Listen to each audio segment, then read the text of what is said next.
کہ امت کا بہت بڑا طبقہ صدیوں سے اس رات کا اہتمام کر رہا ہے، لیکن کچھ عرصہ پہلے تک اہتمام تھا دن میں روزہ رکھنا، رات کو کوئی نوافل پڑھ لینا، کوئی دو چار زیادہ پڑھ لینا، لیکن اب یہ ڈھول تماشے جو اب شروع ہوا ہے اس کا تو کوئی وجود ہی کوئی نہیں ہے۔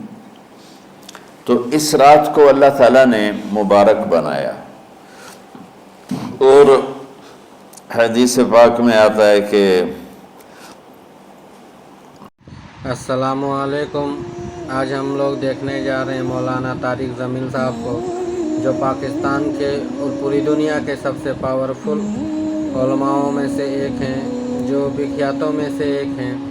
ان کی تقریر کو سننے کے لیے لاکھوں کروڑوں انسان ایک مجمع میں شامل ہوتے ہیں، اور یہ آج شب بارات کی عظمت، شب بارات کی ارکان، شب بارات کی کتنی قسمیں ہیں، یعنی شب بارات کو کس طرح منایا جانا چاہیے کہ نہیں منایا جانا چاہیے، اسی بات پر وہ گفتگو کر رہے ہیں، کیونکہ اب آنے والی شب بارات 14 فروری 2025 کو ہوں گی، یعنی تقریباً 2-2.5 مہینہ ہے۔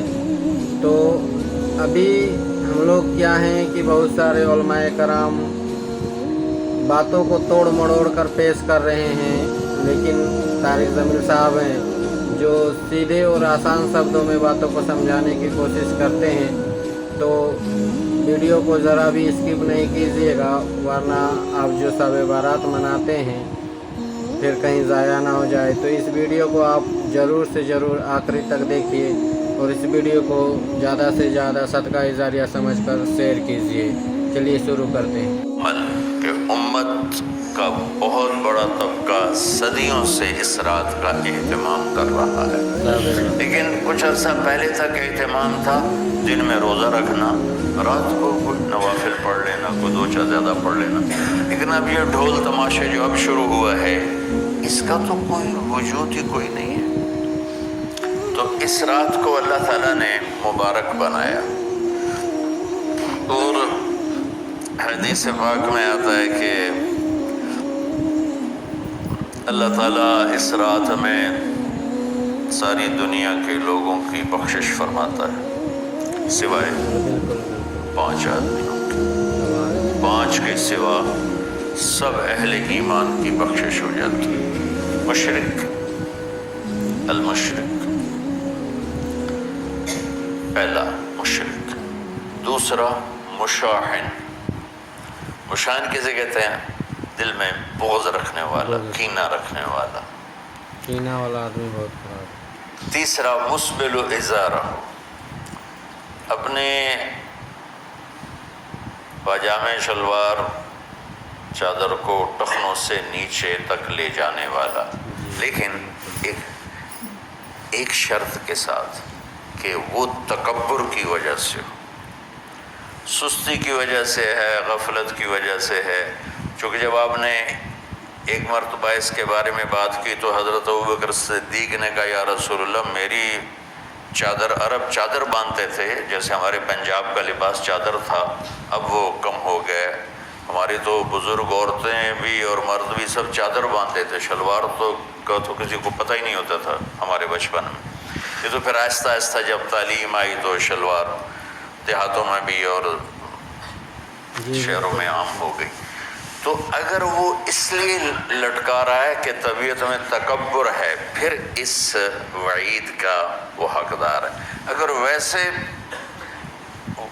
اس کی نیچے جا رہی ہے تو میرا مالک ایسا، وہ تو ہے ہی رحیم و کریم، ہے ہی رحیم و کریم، ہے ہی رحیم و کریم، صرف شلوار نیچے لٹکانے سے وہ اتنی شدید سزا دے، اگر اس کے پیچھے تکبر ہے، پھر ہے یہ تکبر نہیں ہے تو انشاءاللہ وہ اس سے محفوظ ہوگا۔ تو اپنی چادر کو لٹکانے والا، لیکن بشرط تکبر، کتنے ہو گئے؟ عاق لوالدیہ، ماں باپ کا نافرمان، نافرمان ایسا کہ دکھ دینے والا۔ چھوٹی موٹی اونچ نیچ تو ہر بچے سے ہو جاتی ہے، نہیں، جن نے والدین کو ٹکڑے ٹکڑے کر دیا اور ان کو دکھ دے دے دے دے کے ان کا سینہ چیر دیا ہو، چونکہ آگ کہتے ہیں پرزے پرزے کرنا کسی چیز کو، تو اپنے دکھ دے کر اپنی بدتمیزی کے ساتھ اس نے ماں باپ کا دل زخمی کر دیا ہو، ایک یہ نہیں معاف ہوتا۔ پانچواں، مدمن خمر، مسلسل شراب پینے والا، مستقل جو شراب کا عادی ہو، ان پانچ کو مؤخر کر دیا جاتا ہے۔ معافی نہیں ہونے کا مطلب یہ نہیں کہ اللہ تعالیٰ کبھی معاف نہیں کرے گا، معافی نہ ہونے کا مطلب یہ ہے کہ یہ پانچ ایسے گناہ ہیں کہ اس کی وجہ سے بخشش رک جاتی ہے۔ اگر وہ شرک سے نکل آئے، وہ کینہ سے نکل آئے، وہ تکبر سے نکل آئے، وہ والدین کی نافرمانی سے نکل آئے، شراب چھوڑ دے، تو ان کی بھی بخشش ہو جاتی۔ جب کوئی توبہ کرے گا فوراً بخشش ہو جائے گی۔ نہ 15 شعبان کی ضرورت ہے، نہ لیلۃ القدر کی ضرورت ہے، نہ بیت اللہ جانے کے ساتھ توبہ کی شرط ہے۔ جہاں بھی وہ بیٹھ کے توبہ کرے گا، جس لمحے میں کرے گا، اسی وقت اس کی توبہ قبول ہوگی اور اللہ اس کے پچھلے سارے گناہوں کو معاف فرما دے گا۔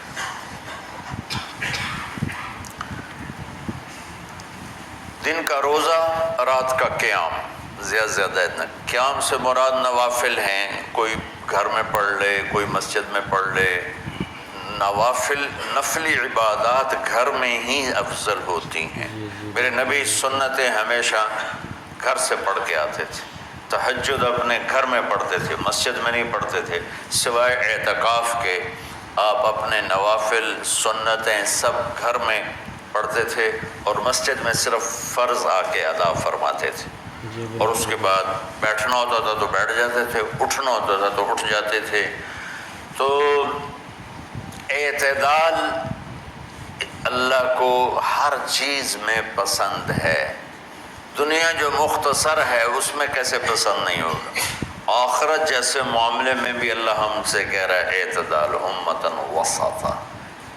ایسے عیسائیوں کی طرح ترک دنیا بھی نہ کرو، یہودیوں کی طرح دنیا کے پیچھے نہ پڑ جاؤ، رزق کے حلال بھی کماؤ، اپنے بچوں کو بھی دیکھو، اپنے فرائض کو بھی دیکھو جو دنیاوی ہیں، اور اللہ سے بھی اپنا معاملہ ٹھیک کرو اور درست کرو۔ بعد کے زمانے میں صحابہ کے بعد سے ہی ایک انتہا پسندی امت میں آئی، ساری ساری رات جاگنا۔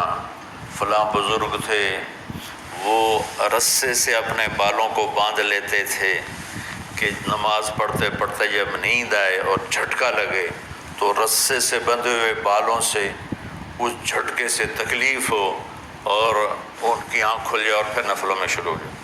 ایک فلاں بزرگ تھے، وہ اپنے آنکھوں میں نمک کا سرما لگاتے تھے تاکہ آنکھیں جل جائیں، اس میں وہ جلن پیدا ہو جائے اور نیند اڑ جائے۔ یہ ایسے واقعات بھرے پڑے ہیں۔ فلاں بزرگ تھے، انہوں نے 30 سال عشاء کے وضو سے فجر کی نماز ادا کی۔ یہ اپنی جگہ پہ بزرگی ہے، لیکن یہ بھائیو یہ دین ہم پیش نہیں کر سکتے۔